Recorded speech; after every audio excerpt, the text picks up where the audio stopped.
എല്ലാ മനുഷ്യനും ആഗ്രഹിക്കുന്ന ഒരു കാര്യമാണ്, ദൈവത്താൽ എനിക്ക് ഒന്ന് ഉയർത്തപ്പെടണം.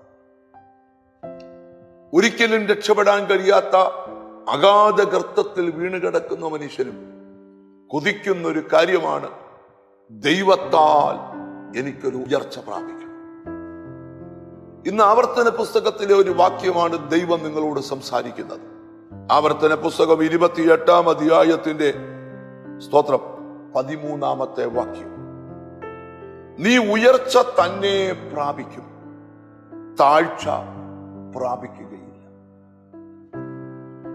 എന്നും പരാജയം പരാജയം പരാജയം എന്ന് പറഞ്ഞു പരാജയത്തിന്റെ പടുകുഴിയിൽ വീണ് ഒരിക്കലും രക്ഷപ്പെടാത്ത അഗാധ ഗർത്തത്തിൽ നീ ചെന്ന് പതിച്ചാലും കർത്താവ് നിന്നോട് പറയുക, സ്തോത്രം, നീ താഴ്ച പ്രാപിക്കത്തില്ല, ഉയർച്ച തന്നെ പ്രാപിക്കും. പത്രോസ് അപ്പോസ്തലൻ വെളിപ്പെടുത്തുന്ന ഒരു കാര്യമുണ്ട്. അതുകൊണ്ട് തക്ക സമയത്ത് നിന്നെ ഉയർത്തേണ്ടതിന് ആ ദൈവത്തിന്റെ ബലമുള്ള കരങ്ങളിൽ താണിരിക്കണം. മനുഷ്യർ ഉയർത്തുവാൻ ശ്രമിക്കും, പക്ഷെ നീ അതിന് വലിയ വില കൊടുക്കരുത്. മനുഷ്യർ നിന്നെ ഉയർത്തിയാൽ ആ ഉയർച്ചയ്ക്ക് പരിമിതികളുണ്ട്. എന്നാൽ നീ വിശ്വസിക്കേണ്ട ഒരു കാര്യമുണ്ട്, നിന്നെ ഉയർത്തുവാൻ കഴിവുള്ള ആ ബലമുള്ള കരങ്ങളിൽ നീ താണിരിക്കണം. സ്തോത്രം. ആരാ ബലമുള്ള കരങ്ങളിൽ താണിരിക്കുന്നു, അവരെ ഉയർത്താൻ ദൈവത്തിന് പ്ലാനുണ്ട്. സ്തോത്രം. ആരോടൊക്കെയോ ദൈവം ഇന്ന് സംസാരിക്കുക, നീ താഴ്ചയല്ല ഉയർച്ച തന്നെ പ്രാപിക്കും. എത്രയെത്ര സ്വപ്നങ്ങൾ നീ കണ്ടു, എത്രയെത്ര പ്രവചനങ്ങൾ നിന്നോടുണ്ട്, എത്രയോ പ്രാവശ്യം വേദപുസ്തകം നിന്നോട് സംസാരിച്ചിട്ടുണ്ട് നിന്നെ ഉയർത്തുമെന്ന്. എന്നാൽ ദൈവശബ്ദം കേൾക്കുകയും വാഗ്ദത്തങ്ങൾ ലഭിക്കുകയും സ്വപ്നങ്ങൾ കാണുകയും ദർശനങ്ങൾ കാണുകയും ചെയ്തിട്ടും നാളിതുവരെ ഉയർച്ച പ്രാപിക്കാൻ കഴിയാതെ പരാജയമെന്ന പടുകുഴിക്കകത്ത് ബന്ധിക്കപ്പെട്ട് കിടക്കുന്ന ചിലരോട് പരിശുദ്ധാത്മാവ് പറയുക, നിന്റെ ജീവിതത്തിന്റെ അവസ്ഥകൾ മാറാൻ പോവാ.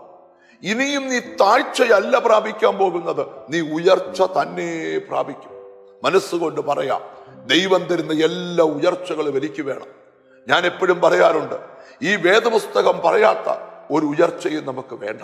പക്ഷെ വേദപുസ്തകം പറയുന്ന എല്ലാ ഉയർച്ചയും നമ്മുടെ ജീവിതത്തിൽ വേണം. നമുക്കൊന്നിച്ചു പറയാം, ഇത് താഴ്ച പ്രാപിക്കുന്ന വർഷമല്ല, താഴ്ച പ്രാപിക്കുന്ന മാസമല്ല, താഴ്ച പ്രാപിക്കുന്ന ആഴ്ചയല്ല, താഴ്ച പ്രാപിക്കുന്ന ദിവസമല്ല, ഇത് ഉയർച്ച തന്നെ പ്രാപിക്കും. കണ്ണുകളെ അടച്ച് ഒന്നിച്ച് പ്രാർത്ഥിക്കാം. കർത്താവേ, എനിക്കൊരു ഉയർച്ച തരണം. ഞങ്ങളുടെ കർത്താവേ, സ്വർഗസ്ഥ പിതാവേ, എന്നോട് ചേർന്ന് പ്രാർത്ഥിക്കുന്ന മക്കൾക്ക് വേണ്ടി പ്രാർത്ഥിക്കുന്നു.